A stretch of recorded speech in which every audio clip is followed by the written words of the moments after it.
Hello everyone, welcome back to my channel Roshan Rasoi. आज मैं बनाने जा रही हूँ कटहल की एक बहुत ही अलग तरह की सब्ज़ी। आपने कटहल की सब्ज़ी तो कई तरीके से बनाई होगी, पर इस तरह से आप एक बार मेरी इस रेसिपी से इस कटहल की सब्ज़ी को बनाइएगा। मुझे यकीन है आपको बहुत पसंद आएगी। तो चलिए इसे बनाना स्टार्ट करते हैं। तो इसको बनाने के लिए मैंने यहाँ पर आधा किलो कटहल का यूज़ किया। तो कटहल को हमने अच्छे से छील लिया है, उसे धो लिया और इस तरह से इसे बड़े बड़े पीसेस में कट कर लेंगे। अब हम इसे बॉईल करेंगे। तो मैंने एक प्रेशर कुकर ले लिया और इसमें सारे कटहल को डाल देंगे और इसमें हमने 1 कप यहाँ पर पानी डाला है। तो 1 कप पानी डाल के अब हम कुकर को बंद करेंगे और इसे 2 विसिल आने तक हम इसे कुक करेंगे। हमें इसे 2 विसिल से ज़्यादा नहीं पकाना है। 2 विसिल में कटहल बहुत अच्छे से कुक हो जाते हैं।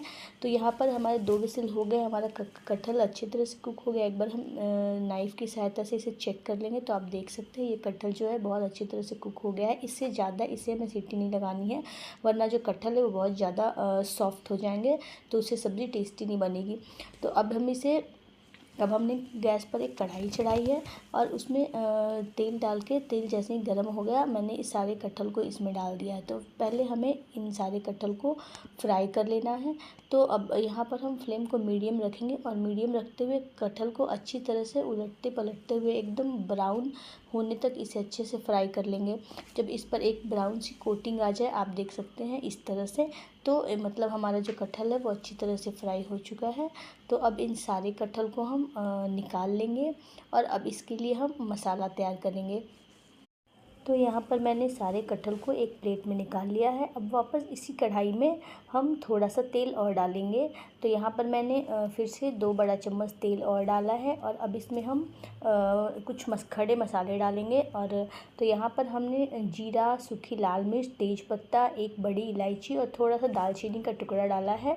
और जब ये अच्छी तरह से तड़क जाए तो इसमें हम प्याज डालेंगे। तो यहाँ पर मैंने 2 बड़े साइज़ के प्याज को लंबाई में पत्ते पत्ते स्लाइसेस में कट करके डाला है।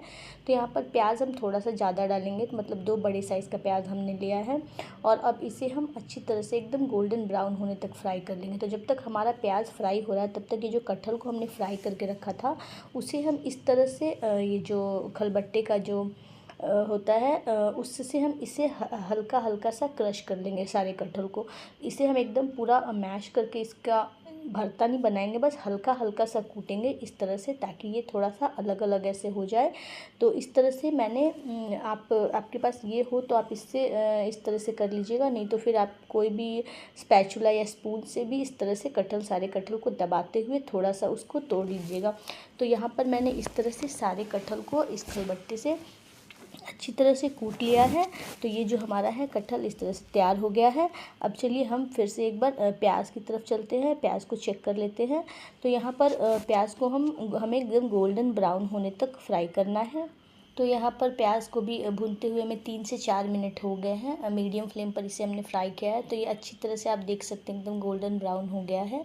तो अब इसमें हम अदरक लहसुन का पेस्ट डालेंगे। तो यहाँ पर मैंने 1 बड़ा चम्मच अदरक लहसुन का पेस्ट डाला है। आप चाहे तो या फिर अदरक और लहसुन को क्रश करके भी डाल सकते हैं, उससे भी सब्ज़ी का टेस्ट बहुत अच्छा आता है। मुझे थोड़ी जल्दी में थी तो मेरे पास पेस्ट पड़ा था तो मैंने उसे ही यूज़ किया है। तो यहाँ पर अब इसे हम 1 से 2 मिनट के लिए अच्छी तरह से भून लेंगे, ताकि जो अदरक लहसुन का कच्चा स्मेल है वो भी निकल जाए। अब यहाँ पर हम कुछ सूखे मसाले डालेंगे। तो यहाँ पर मैंने आधा छोटा चम्मच हल्दी पाउडर, 1 छोटा चम्मच लाल मिर्ची का पाउडर, 1 बड़ा चम्मच धनिया का पाउडर और आधा छोटा चम्मच मैंने यहाँ पर ज़ीरा का पाउडर डाला है।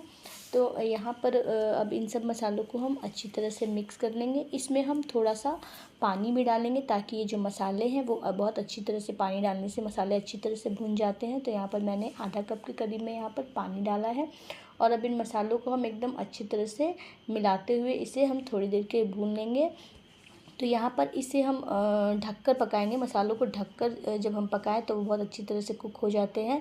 तो यहाँ पर हम इसे अब ढककर इसे 3 से 4 मिनट के लिए पकाएंगे, ताकि जो मसाले भी अच्छी तरह से भून जाए और प्याज भी अच्छी तरह से कुक हो जाए। तो यहाँ पर 3 से 4 मिनट हो गए हैं। अब हम एक बार मसालों को चेक कर लेते हैं। तो आप देख सकते हैं इसमें से बहुत अच्छे से ऑयल भी रिलीज़ हो गया है, हमारे मसाले अच्छी तरह से भून गए हैं।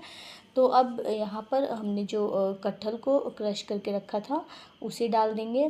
तो यहाँ पर मैंने सारे कटहल को इसमें मसालों के साथ डाल दिया है और अब इसे हम अच्छी तरह से भून लेंगे। फ्लेम को हम यहाँ पर मीडियम करेंगे और कटहल को प्याज और मसाले के साथ हम 2 मिनट के लिए अच्छी तरह से भूनेंगे। अभी हम यहाँ पर स्वाद के अकॉर्डिंग नमक भी डालेंगे, अभी तक मैंने नमक नहीं डाला था। तो यहाँ पर मैंने स्वाद के अकॉर्डिंग नमक डाल दिया है और अब इन सबको हम अच्छी तरह से मिक्स कर लेंगे। इसे मिक्स करने के बाद हम इसे ढककर 2 से 3 मिनट के लिए और कुक होने देंगे, ताकि ये जो मसाले हैं उसमें कटहल में जो मसालों का फ्लेवर है पूरी अच्छी तरह से अंदर तक चला जाए। क्योंकि जब हम कटहल की ऐसे आखी सब्ज़ी बनाते हैं तो उसमें अंदर तक मसाले नहीं जाते, पर इस सब्ज़ी में जो है मसालों का टेस्ट पूरा अंदर तक जाता है। तो अब इसे हम ढककर 2 से 3 मिनट के लिए और कुक होने देंगे। तो यहाँ पर इसे ढके हुए हमें 3 मिनट हो गए हैं। फ्लेम को मैंने यहाँ पे लो ही रखा था और अब इसे हम अच्छी तरह से मिक्स कर लेंगे। तो ये जो हमारी कटहल की सब्ज़ी है, कटहल का कीमा इसे आप बोल सकते हैं, तो ये कटहल का कीमा जो है वो अच्छी तरह से रेडी हो गया है। अब इसमें हम थोड़ा सा गरम मसाला डालेंगे और इसमें हम यहाँ पर खूब सारा बारीक कटा हुआ धनिया पत्ता डालेंगे। धनिया पत्ता आप इसमें ज़रूर डालिए, उससे इसका टेस्ट बहुत ही अच्छा आता है। और बस अब इन सबको अच्छी तरह से हम मिक्स कर लेंगे।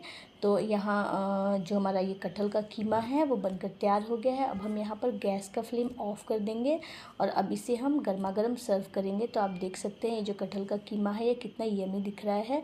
तो इसे हम अब सर्व कर लेते हैं। तो आप इस सब्ज़ी को रोटी, पराठे, पूड़ी, राइस किसी के साथ भी खाइए, ये बहुत ही टेस्टी लगती है। तो आप भी मेरी इस रेसिपी को एक बार ज़रूर ट्राई कीजिए, मुझे यकीन है आपको बहुत पसंद आएगी। और अगर आपको मेरी ये वीडियो अच्छी लगी हो तो प्लीज़ मेरे चैनल को सब्सक्राइब करें, मेरे वीडियो को लाइक करें और अपने दोस्तों के साथ भी शेयर करें। Thank you.